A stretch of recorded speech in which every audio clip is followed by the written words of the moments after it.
I never liked camping alone. I'd done it a few times in my early 20s, mostly because my friends insisted that solo camping builds character. But I'm in my 30s now, and the older I get, the more I realize that being alone in the woods doesn't make you stronger. It just makes you aware of how fragile you truly are. Still, last summer, after a stressful stretch at work, I decided to take a weekend trip into the mountains near a small town about 3 hours from where I live. Nothing extreme. A simple campsite near a hiking trail, some quiet time, and a break from emails and notifications. That was the plan. But the forest had other plans for me. Arrived just before sunset. The air had that crisp, resin-heavy smell of pine and dust, and the sky was burning orange behind the ridgeline. There was still enough light to set up my tent without rushing, but the shadows between the trees stretched unnaturally long, almost like they were dragging behind something walking on the forest floor. I brushed the thought away. My mind tends to dramatize things when I'm stressed. The trail was empty. Not a single car in the parking area. Not a single human voice. Just the low hum of insects and the far-off caw of something larger settling into the treetops. It felt isolated. Too isolated. But I told myself that it was perfect, quiet, private, safe. I set up my tent about 50 yards off the marked trail, on a patch of even ground among tall, spindly conifers. The forest was so dense that by the time the sun fully set, the space around my tent dissolved into a wall of black. My campfire crackled and hissed, throwing sparks into the air like fireflies having seizures. I made a simple dinner and sat by the flames, thinking about nothing in particular, letting my brain finally slow down. That's when I heard the first sound. Not the snap of a twig, not the distant movement of wildlife. It was humming, a soft, low humming. It floated through the trees in a thin, vibrating thread of sound, almost like it was carried on a breeze, except there was no wind. The air was motionless, heavy, and still. At first, I thought it was a trick of the forest. Sometimes streams or insects create strange tones when you're alone long enough. But this wasn't natural background noise. It had a pattern, a rhythm, and it sounded human. I turned off my lantern and listened. The humming stopped immediately. The forest went silent. Dead silent. Like something was holding its breath. I sat there, barely breathing, staring into the darkness. After about 30 seconds, I forced myself to exhale and shook my head. Get it together, I muttered. I crawled into my tent, zippered it shut, and lay in my sleeping bag. My heartbeat was louder than the crickets. I left a small battery-powered lantern on, more out of habit than fear. But deep down, I knew I left it on because something felt wrong. I must have dozed off at some point. Because the next thing I remember is waking up to a sound so subtle that I wasn't sure if I dreamt it. Footsteps. Slow, careful footsteps. They weren't heavy. They weren't rushed. They were deliberate, the kind of steps someone takes when they don't want to be heard. Someone was walking around my tent. I froze, eyes wide open in the dim lantern glow. The footsteps circled halfway around the tent, stopping directly behind me. Through the thin nylon, I could hear the quiet crunch of pine needles and the faint shift of weight. Someone was standing right outside. Listening. I didn't move. I didn't breathe. I didn't even blink. For a full minute, the presence stayed there, motionless. Then, without warning, it slowly walked away. The footsteps faded. And then they stopped completely. I didn't sleep again. At sunrise, I stepped out cautiously. The ground around my tent was covered in pine needles and dry dirt. I expected to find footprints, maybe signs of an animal or a person. But there was nothing. No marks. No disturbances. No impressions in the soil. All as if whoever or whatever visited last night had floated. I packed up my gear faster than I probably needed to. And I made a decision. I wasn't staying another night in the same spot. I didn't want to leave the forest completely, though. I told myself that the sound and the footsteps were probably just stress, or an animal, or my imagination amplified by loneliness. So instead of heading home, I decided to move deeper along the hiking trail. Maybe another half-mile, to find a better place, somewhere brighter, more open. That was my mistake, because deeper in the woods, I found something that should not exist. About 20 minutes along the trail, I came across a small break in the trees, a clearing, which was strange. The forest here was dense, thick with underbrush, tightly packed trunks, and almost no sunlight reaching the ground. Natural clearings didn't just appear out of nowhere, but this one was perfect, a perfect circle.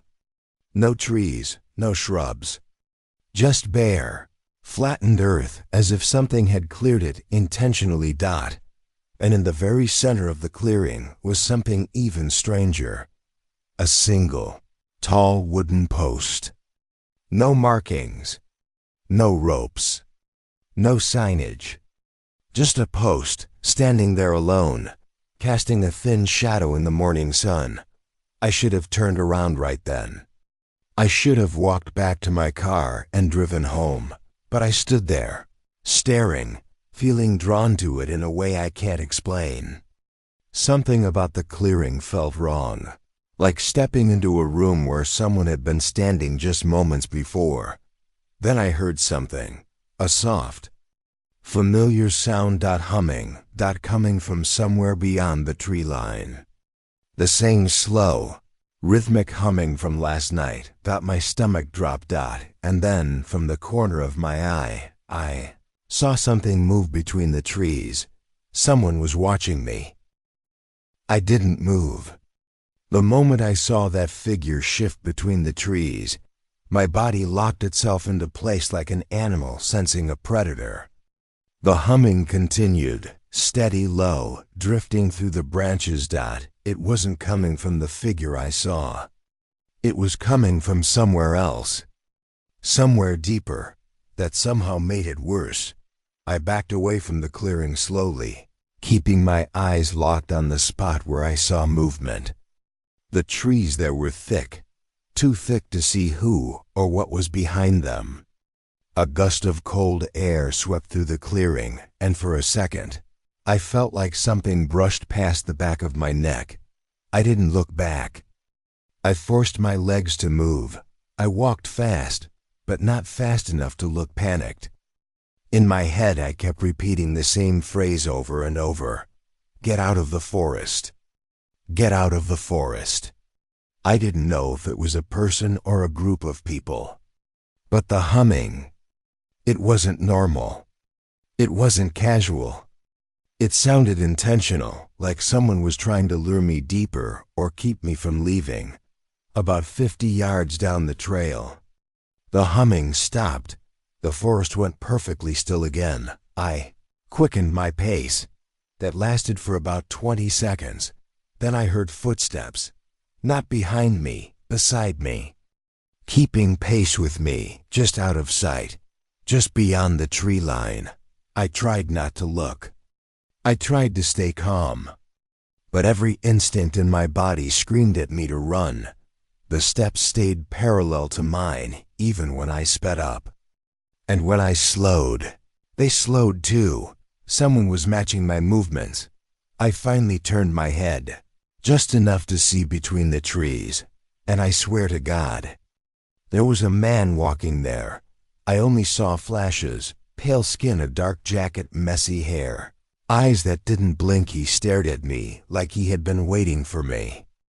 Like he knew exactly where I would be. I broke. I started running.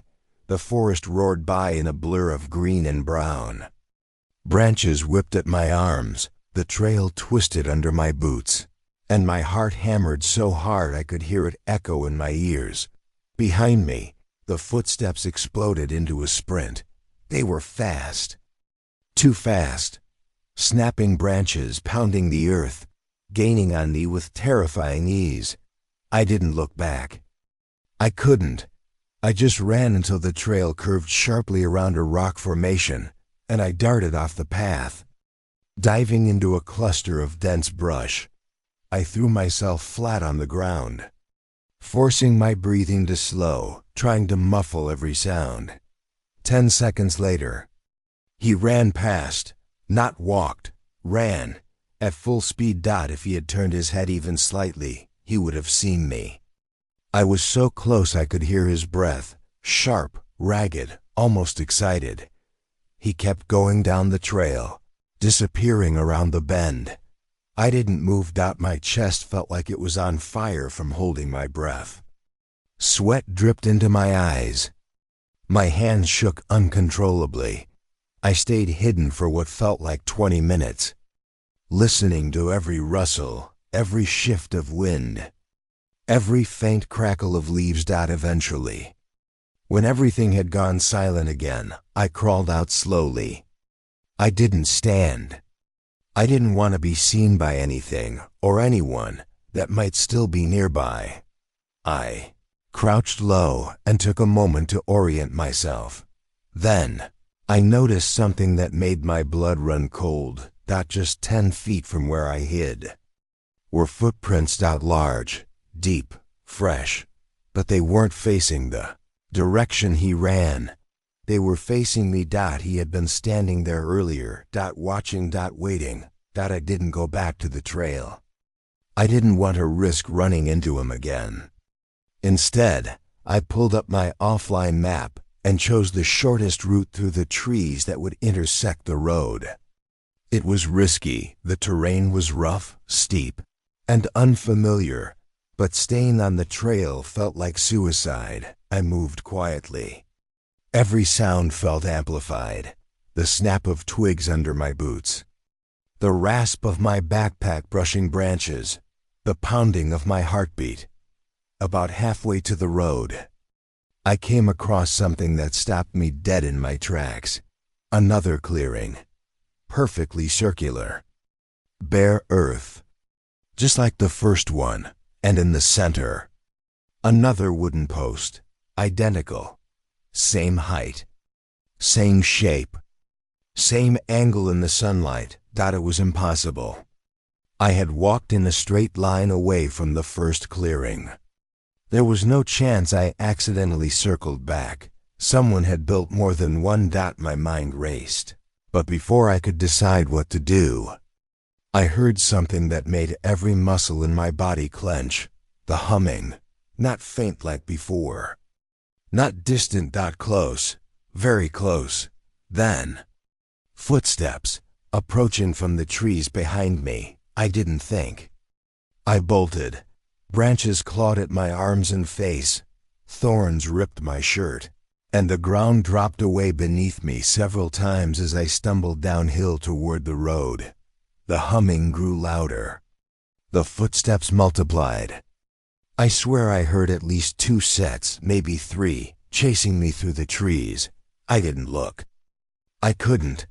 I burst out of the tree line so suddenly that I tripped over the shoulder of the road and hit the asphalt hard. The impact knocked the wind out of me. I scrambled to my feet, dizzy, bleeding, shaking uncontrollably. The forest behind me was silent again. Nothing emerged. Nothing chased me onto the road. But I knew I wasn't alone in that forest. Someone was in there. More than one person. Maybe and they didn't want me to leave. I ran along the road for nearly a mile before I finally saw my car. It looked impossibly small and fragile sitting there in the gravel pulled off. My keys were shaking in my hands so badly that I dropped them twice before I got the door open. Once I was inside, I slammed the locks, turned the engine, and peeled out without looking back. Not once. The entire drive home, I kept checking my mirrors. I half expected to see someone or something running after my car, appearing in the back seat, or standing on the shoulder of the road. Nothing happened, but the feeling didn't go away. I told the police. They searched the trail. They found nothing. No footprints, no wooden posts, no clearings. They said the area I described was dense and untouched, with no signs of recent human activity. But I know what I saw. I know what I heard. And I know what followed me. I haven't gone camping since. And sometimes, late at night, when I'm lying in bed in the dark, I swear I hear it again. That same low, rhythmic humming, coming from somewhere just outside my window.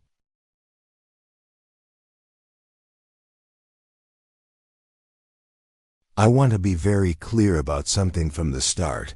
I didn't go into those woods looking for anything strange. No spiritual journey, no ghost hunting, no urban legend exploring. I just wanted a weekend alone after a burnout-inducing stretch at work. As dumb as it sounds now, I thought camping solo would reset my mind. It did something to my mind, all right. Just not in any way I wanted. I drove out late Friday afternoon, heading toward a patch of forest I'd only heard about from a coworker remote. Quiet, barely used except by a few dedicated hikers. The kind of place where you might not see another person for days.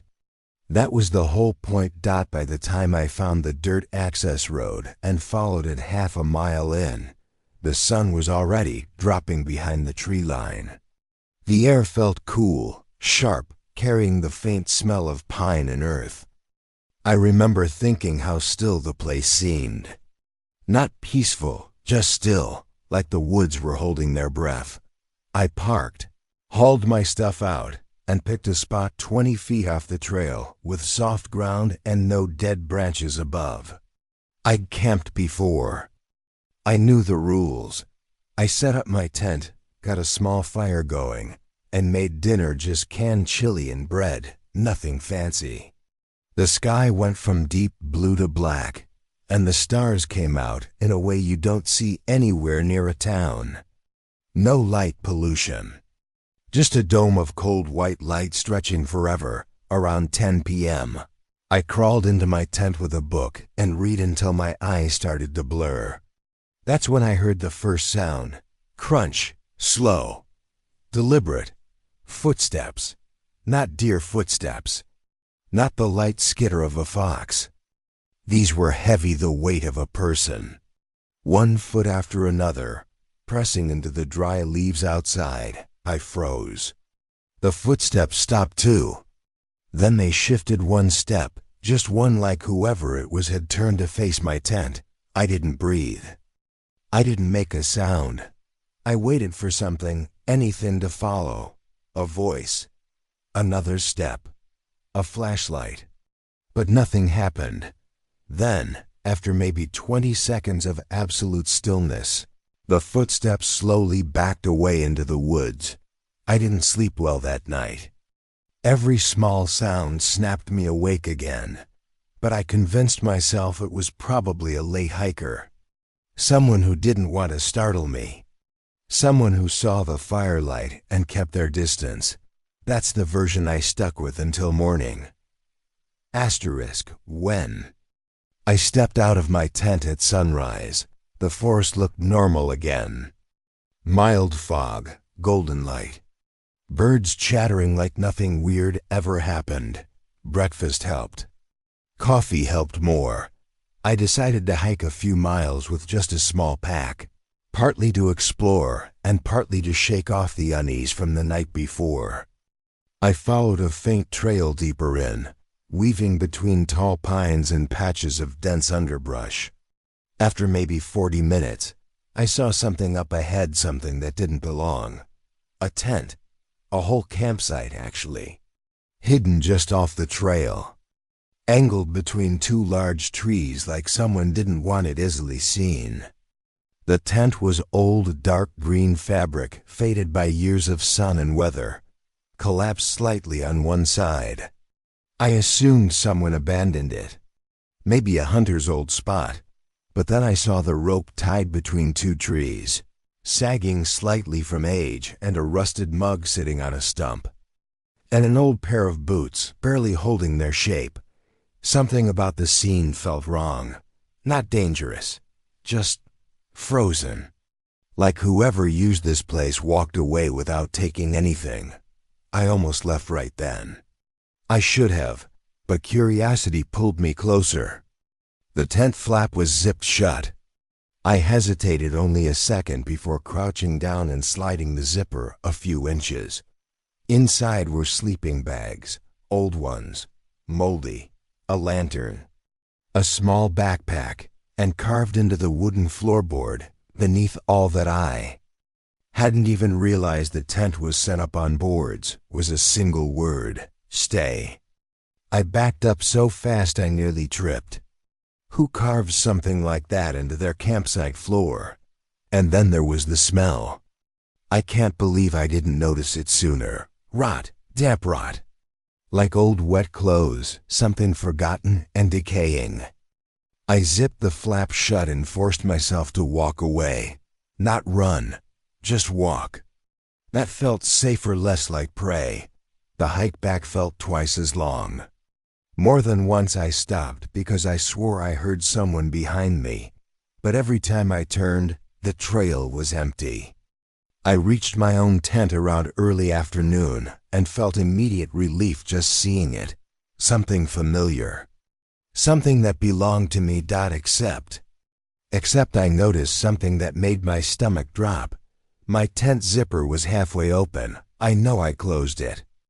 I triple-checked that kind of thing. I always do. Inside, nothing was missing. Nothing was moved. Not obviously anyway, but someone had been inside my tent while I was gone. Asterisk that night I built the fire bigger. Not because it was cold, but because I wanted light. Something bright enough to keep the shadows at a distance. Around 11 p.m., the forest grew quiet again. Not quieter than normal, too quiet. No crickets, no owls. Just a thick, unnatural silence. I was sitting by the fire when I heard a voice. Not yelling, not whispering. Just a calm, flat voice, spoken from somewhere in the dark. Is someone there? It wasn't a question asked to me. It sounded like someone talking to themselves, or pretending to. My breath caught. I slowly turned my head toward the sound. It came from maybe 30 or 40 feet away, where the tree trunks formed a wall of black. Then the voice again. Same tone. Same volume. Is someone there? Exactly the same words. Exactly the same rhythm. Like someone was repeating a line they'd practiced. I reached for my flashlight, turned it on, and swept the beam through the trees. Nothing. No movement. No shape. No eyes staring back. I couldn't take it anymore. I backed toward my tent, keeping the light in front of me. When I reached the zipper, I crawled inside and shut it, shaking. For the next hour, I sat with my back against the tent wall, holding the flashlight in one hand and my pocket knife in the other. I heard the voice 2 more times. Same words. Same intonation. 2 identical. That wasn't someone asking a question. That was someone repeating it, mimicking it, like practicing language without understanding it. I didn't sleep at all. At dawn I unzipped the tent slowly, cautiously, and froze. Footprints. Clear footprints circling my campsite. Human. Barefoot. Not boots. Not shoes. Bare feet. They weren't there the day before. And the dirt was soft enough that they had to be recent, overnight recent. Worse yet, they didn't just circle the site. They stopped right at my tent door, right where I slept. I felt something cold spread in my chest. Something that wasn't panic, something deeper. Instinct-level dread. I'd had enough. I started packing immediately. As I hauled the last bag to the car, I looked back at the trees one final time. That's when I noticed something I had missed before, far beyond my campsite. Maybe 100 yards into the woods, a tent was standing between the trees. A tent I swear hadn't been there yesterday. A tent shaped almost exactly like mine. Same size, same color, same pattern, and even from that distance, I could see that its zipper was open, just a few inches. The same way mine was on the first day, like whoever was there wanted me to look inside, like they were waiting. I felt nauseous. The air around me felt too thick to breathe. I opened my car door, threw myself inside, and slammed the locks down without thinking. I backed down the access road so fast I nearly hit a stump the whole way out. I kept looking in the mirror, half expecting to see someone barefoot running after me, but nothing followed, nothing physical. Anyway, I didn't go straight home. I drove to the nearest ranger station and told them everything, the footprints, the voice, the tents. The ranger listened, leaning back in his chair with a slow, unsettled expression. When I finished, he sighed and rubbed his temples. "I shouldn't be telling you this," he started, "but you need to hear it." He pulled out an old binder and flipped through it until he found a page with a printed incident report from nearly 20 years ago. Man solo camper was found in the same stretch of forest, alive but barely coherent. He claimed someone had been copying him in the woods, repeating words he said, moving like him, pitching a tent identical to his. The ranger tapped a line near the bottom. Subject states, he heard someone circling his tent for multiple nights. Claims footprints appeared. Believed he was being lured deeper into the woods. I felt my skin crawl. Did they ever find who did it? I asked quietly. The ranger shook his head. No signs of anyone else. No footprints except the campers. No second tent. Nothing. But that guy was messed up for years afterward. I told him that I did see footprints. Bare ones. He stared at me for a long time before speaking. We've had similar reports. Not often. Once every 5 or 10 years. He paused. No one ever stays long enough for us to investigate. Investigate what? I asked. He hesitated. Whatever's out there. It doesn't want to hurt you. It wants you to follow it. That didn't make me feel better. It made me feel sick. I tried to convince myself that I imagined parts of it, that the voice could have been an echo, that the tent I saw was just someone passing through, that the footprints were old. But there's one detail I can never shake. When I unpacked my gear at home, I found something inside my tent. Bagged. A pine cone, not strange on its own. Wrapped around it was a small strip of dark green tent fabric, the same color as that abandoned tent I saw in the woods. The fabric was tied neatly, deliberately, like a gift or a message. The pine cone had a single word carved into it. Uneven but unmistakable. SDAY. The same word carved on the tent floor I found. I threw the pine cone away that day. Burned the fabric. Stopped camping for good, but every night since then, when I'm lying awake in my house miles from any forest, sometimes I think I hear something faint outside my window. A calm, flat voice, repeating the same phrase in that same practiced tone. Is someone there? And sometimes, I'm terrified the voice isn't coming from outside, but from the woods inside my memory. Still calling me back. Still waiting.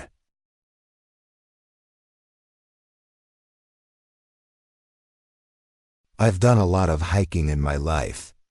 Long-distance trails, multi-day treks, steep climbs that turn your calves into stone. The outdoors has always been my place to decompress, but what happened on Ridgeway Trail last fall ruined that for me. I haven't stepped into a forest since. I don't think I ever will again, and before you think I'm exaggerating, nothing I'm about to describe is supernatural, at least not in any obvious sense. The real terror wasn't ghosts or monsters, that it was a person, or something close enough to a person that the difference doesn't matter anymore. Ridgeway Trail is a 14-mile loop in northern Washington, way out where the mountains swallow cell service, and the forest grows so thick it feels like a ceiling pressing down on you. It's not a dangerous trail. No cliffs, no bears if you're careful, no tricky river crossings. The only reason it's not more popular is the isolation. There's nothing around it. No towns, no ranger station on site. You park at a gravel lot, sign your name on a clipboard, and you're on your own until you come back. I had a 3-day weekend and wanted to clear my head. Work had been brutal. I needed space. So I loaded up my pack, drove out Friday afternoon, and signed the trail register. I remember checking the entries above mine. 6 other hikers had entered the woods earlier that same day, most in groups. One solo. I didn't think anything of it then. The trail was peaceful for the first few hours. Tall trees, steady incline, the rustle of wind against the canopy overhead. I reached the halfway area around dusk and set up camp. Beside a small stream. Everything felt normal. Until the first night fell. Around 1 a.m. I woke up needing to pee. I grabbed my headlamp and stepped out of the tent. The forest was black, almost oily in how thick the darkness felt. Even my light seemed to have trouble cutting through it. As I walked toward the tree line, something glinted across the stream. I turned my headlamp fully toward it. A man stood on the opposite bank, maybe 20 feet away. Not moving, not reacting to the light. Just standing there like he'd been placed upright and left. He was wearing a hooded jacket and hiking pants. Not unusual, but his posture was wrong. Too stiff, too still, like he was holding his breath. Or listening. I froze with my hand halfway to my zipper. "Hey," I called. My voice came out sharper than I meant. The man didn't move, didn't speak, didn't acknowledge me at all. For a second, I thought he might be asleep, but nobody sleeps standing up like that. Then I wondered if he needed help. "Are you okay?" I asked. Still nothing. I took a few steps to the left, and that's when I realized something that made my stomach twist. His head didn't turn to follow me, but his eyes did, just the eyes, tracking me in tiny, jerky movements. I nearly stumbled backward into my tent. When I pointed my light directly at his face, he blinked. Slowly, like the way someone might blink in a dream. Then he stepped backward, vanishing into the trees without a sound. No snapping twigs, no rustling leaves, nothing. Just gone. I didn't sleep the rest of the night. In the morning, I tried to convince myself the man was another hiker. Maybe he didn't hear me clearly. Maybe he was disoriented. Maybe I startled him. Anything was better than admitting that something about him wasn't right. Packed up and hiked onward. A mile later, I found an empty campsite beside the trail. 2 tents. Fire pit. Food hung properly from a branch. Everything looked neat. But nobody was there. Something about the site felt interrupted. Like the campers had stepped away for a moment, but hadn't come back. I considered calling out, but decided against it. If they'd just gone to get water or explore, I didn't want to freak them out. Another mile down the trail, I found a second empty campsite. Same thing, tents left behind, gear arranged carefully. No people. Then a third dot at this point. I checked the trail log on my phone, the offline copy I screenshotted, just to see if these were the groups ahead of me. They were. They had all entered within 2 hours of each other, but now all of them were gone. All 3 campsites abandoned, and the only person I'd seen in the past 24 hours was the man across the stream. I kept hiking. Faster this time, trying not to imagine that stiff posture, those darting eyes, asterisk. I reached the ridge by early evening. The view was incredible, layers of mountains fading into blue haze, the valley stretching below like a forgotten world. Under normal circumstances, I would have relaxed, maybe taken pictures. But the silence was wrong. Too complete. No insects, no birds, no wind. Just the kind of silence that presses in on your ears. I pitched my tent in a small clearing and boiled water for dinner, but I barely ate. My stomach was knotted with unease. The sun dipped, shadows crawled across the clearing, and darkness settled in like a heavy blanket. Around 10 p.m., I heard the first sound. Crunch, crunch, crunch. Footsteps circling my camp. Slow, measured, deliberate. I clenched my jaw and sat perfectly still. The steps stopped behind me, just outside the tent. I held my breath. Then a voice, a low, fragile whisper, broke the silence. "You're the last one." I felt my body flood with ice. My heart hammered against my ribs so hard I thought the stranger might hear it. I didn't move. I didn't answer. The voice repeated, "You're the last one." But this time, it sounded practiced, like someone reciting a line they had memorized but didn't fully understand. Then I heard another sound. Dragging. Something being pulled across the forest floor. It circled the tent. Slow. Scraping. Heavy. I gripped my knife, even though I knew it wouldn't matter against whatever was out there. After several minutes, the dragging stopped. Then, a soft, raspy exhale right behind the tent wall. So close I felt the vibration through the nylon. I snapped. I burst out of the tent with my flashlight raised. But no one was there. The forest around me was empty, silent. Still, except for one thing lying in the dirt. A backpack. Not mine. I recognized it from one of the abandoned campsites. The pack was torn down one side. Something sharp had opened it up clean, precise, like a knife or a blade. Inside were ordinary items. A titanium mug, a headlamp, a map, wool gloves, a small first aid kit. But at the bottom was something that made bile rise in my throat. A notebook. The last page had handwriting so frantic it almost ripped the paper. Don't answer him. Don't follow him. Don't let him speak twice. There were smeared fingerprints across the page. Dirt. Something darker. And underneath that, if he talks to you a third time, you're not leaving the ridge. My vision swam. The voice behind my tent. That had been the second time. I made the fastest decision of my life. I wasn't staying for sunrise. I wasn't sleeping.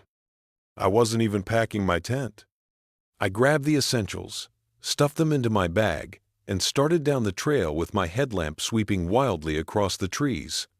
Every few minutes, I heard something behind me. A footstep.